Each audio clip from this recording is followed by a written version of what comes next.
भक्ती प्रवाहामध्ये तुमचं स्वागत आहे.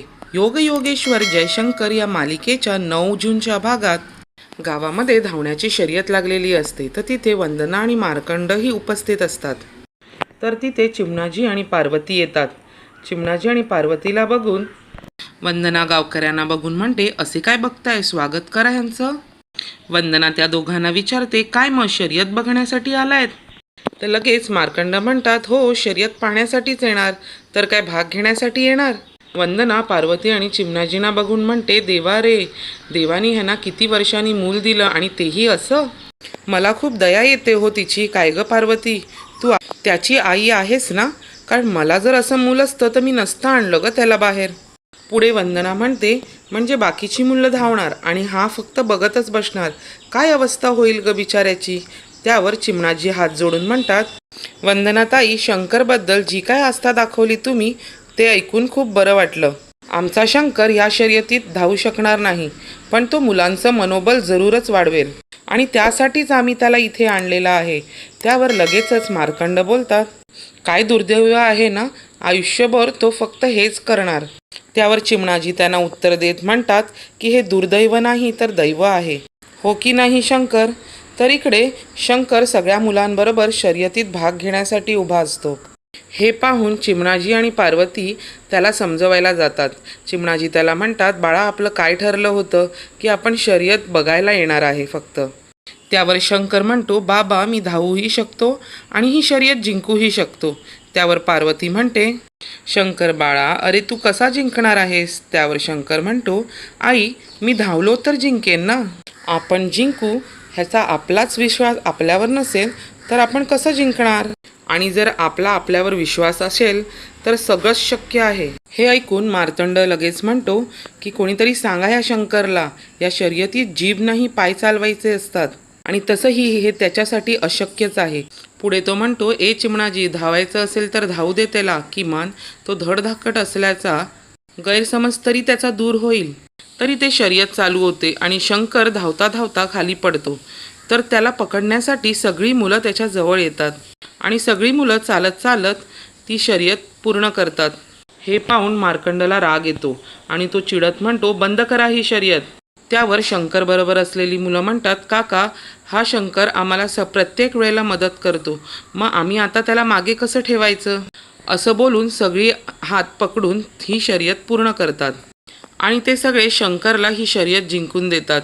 तर पार्वती म्हणते की तू ही शर्यत जिंकणारच होतास, कारण इतरांप्रमाणे तुझ्या मनामध्ये व्यंग्य नाही आहे. चिमणाजी मार्कंडला म्हणतात, पाहिला मार्कंडराव, चाहुलपणा पेरला की चांगुलपणाच मिळतो. चिमणाजी हात जोडतात आणि म्हणतात, बघा तुम्हाला जमतंय का? मार्कंडला खूप राग येतो आणि रागाने तो तिकडनं निघून जातो. चिमणाजी म्हणतो, हर हर महादेव, हर हर महादेव. इथे मार्कंड स्वतःच्या अंगावर पाणी ओतून घेत असतात. ते वंदना पाहते आणि म्हणते, अहो, काय करताय हे? त्यावर रागात मार्कंड म्हणतात, मी त्या शंकरला कधीच जिंकू देणार नाही. आता जिंकला आहे पण नेहमी नाही जिंकणार. मी त्याला हरायला भाग पाडणार. तेव्हा तिथून शंकर येतो आणि म्हणतो की मी हरायला तयार आहे. पुढे शंकर म्हणतो की तुम्ही मला जिंकून घ्या, मी हरतो. वंदना त्याला विचारते की तू इथे कसा आणि तुला कळतंय का तू काय बडबडतोय ते? त्यावर शंकर तिला म्हणतो, काकू, मी ही शर्यतही हरलो असतो पण माझ्या आईवडिलांना त्रास झाला असता आणि मला त्यांचा त्रास बघवत नाही. का हो काका, इतका का राग राग करता तुम्ही? त्यावर मार्कंड त्याला उत्तर देत म्हणतो, कारण तू त्याच लायकीचा आहेस. जेव्हापासून गावात आलाय तेव्हापासून राशीला आलायस तू आमच्या, अगदी 7.5 सारखा. त्यावर वंदना म्हणते, याआधी तुझे आई बाबा विरोधात होते आणि आता त्यात तुझीही भर पडली. त्यावर शंकर त्यांना म्हणतो, काकू, आम्ही कुणीही तुमच्या वाईटावर टपलेलो नाही आहे. त्यावर मार्कंड म्हणतो, या सगळ्याची परतफेड घेणार आहे मी. त्यावर वंदना म्हणते, आमची गावकी काढून घेतली सगळ्यांसमोर आणि तेव्हाच मी ठरवलं, जोपर्यंत आमची गावकी मी परत मिळवून घेत नाही तोपर्यंत मी माहेरी जाणार नाही. मार्कंड शंकरला म्हणतो, खूप चांगुलपणाच्या गोष्टी करत होता ना तुझा बाप, त्याला म्हणावं तयार राहा, माज आणि आवाज फक्त मार्कंडकडेच आहे. हे ऐकून शंकर हसतो आणि म्हणतो, काकू, ह्यांना पंचा आणून द्या. उगाचच ह्यांनी पाणी अंगावर घेतलं. पाण्याला तर काही फरक पडला नाही पण ह्यांनाच थंडी वाजली. इथे आजी शंकरचे पाय चेपत असतात. तितक्यातच तिथे पार्वती येते. तर आत्याबाई पार्वतीला बघत म्हणतात, एका डोळ्यात हसू आणि एका डोळ्यात आसू आहे. नातू जिंकला ह्याचा आनंद तर आहेच, पण लोक हसली ह्याचं दुःखही आहे. त्यावर पार्वती म्हणते, असू देत, लोक कितीही हसली तरी शंकरच जिंकला. या दोघींचं बोलणं ऐकून शंकर आजीला विचारतो, आजी तू रडतेस का? प्रत्येकात काही ना काही कमी तर असतंच. त्यात एवढं वाईट वाटून काय घ्यायचं? आणि काल रात्री तू मला जी कृष्णाची गोष्ट सांगितली त्यात कृष्ण साक्षात परमेश्वर, तोही सावळाच होता ना. आणि आपला पंढरपूरचा विठुराया तो तर पूर्णच काळा, पण त्याच रूपात लोकांना तो किती आवडतो. लोक किती माया करतात त्याच्यावर. इतक्यातच तिथे चिमणाजी येतात आणि म्हणतात, अगदी बरोबर, कावळा कुरूप आणि मोर सुंदर हे कोणी ठरवलं? श्राद्धाच्या वेळी कावळा आठवतो आणि पावसाच्या वेळी मोर. महादेव एखादी गोष्ट देतानाही विचार करतात आणि काढून घेतानाही विचार करतात. त्यावर पार्वती म्हणते की आपल्या मुलाचा पाय असा आहे त्यामागे काही.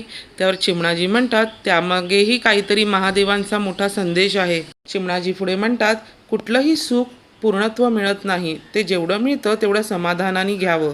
त्यावर पार्वती म्हणते, हा तर देवाचाच अवतार आहे, मग सर्व अंगाने हा परिपूर्ण नको का? त्यावर चिमणाजी म्हणतो, देव असाच हवा तसाच हवा, हा अट्टहास कशासाठी?